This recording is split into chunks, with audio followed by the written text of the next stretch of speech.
ഇപ്പൊ ചിലരോടൊക്കെ എന്തെങ്കിലും പറയാൻ പേടിയാണ്. കാരണം എന്താ മറുപടി വരിക എന്ന് പറയാൻ പറ്റൂല. അതുകൊണ്ട് പറയാതിരിക്കലാ നല്ല നിൽക്കുന്നുള്ളവർക്ക് മൗനായിട്ട് പോകലാ നല്ലത്. കഴിയെങ്കിലും സലാം പറഞ്ഞൊരു ചിരി കൊടുക്കാന്നല്ലാതെ അതിലപ്പുറം എന്തെങ്കിലും ചോദിച്ചാൽ എന്താ മറുപടി വരിക എന്ന് പറയാൻ പറ്റൂല. പലജാതി മറുപടി ആയിരിക്കും. പിന്നെ മനസ്സിൽ വിഷമം വേണ്ടല്ലോ, അതുകൊണ്ട് ചോദിക്കാതിരിക്കാൻ നല്ലതെന്ന് കരുതും. നല്ല പെരുമാറ്റാണോ, നല്ല സ്വഭാവമാണോ, നല്ല ബറക്കത്തുണ്ടാകും ജീവിതത്തിൽ, നല്ല ഖൈറും അല്ലാഹു നൽകും.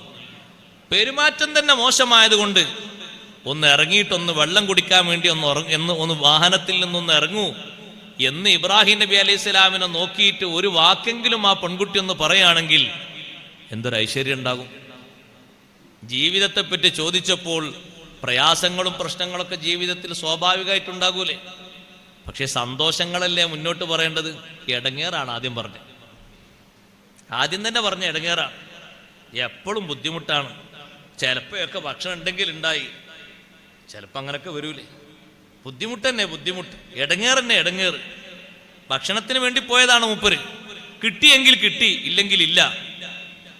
മറുപടിയും പെരുമാറ്റവും സ്വഭാവം ഒക്കെ കണ്ടപ്പോ ഇബ്രാഹിം നബി അലൈഹി സ്വലാമിന് മനസ്സിലായി, ഈ പെണ്ണിൽ നിന്ന് എൻ്റെ മകന് ഇസ്മായിൽ നബി അലൈഹി സ്വലാമിന് മക്കൾ വന്നാൽ ഇതേ രൂപഭാവത്തിൽ തന്നെയല്ലേ അവരും വരിക. അവരിൽ പിന്നെ നന്മ ഉണ്ടാകുമോ? അവരിൽ പിന്നെ സന്തോഷവും മറ്റുള്ളവർക്ക് പകർത്താനുണ്ടാകുമോ? മക്കളെയും പേരക്കുട്ടികളെയും പെൺകുട്ടികളെയൊക്കെ സൽസ്വഭാവികളാക്കി വളർത്തണം. നല്ല പെരുമാറ്റം, നല്ല സ്വഭാവം അവർക്ക് പകർത്തിക്കൊടുക്കണം, ശീലമാക്കി കൊടുക്കണം.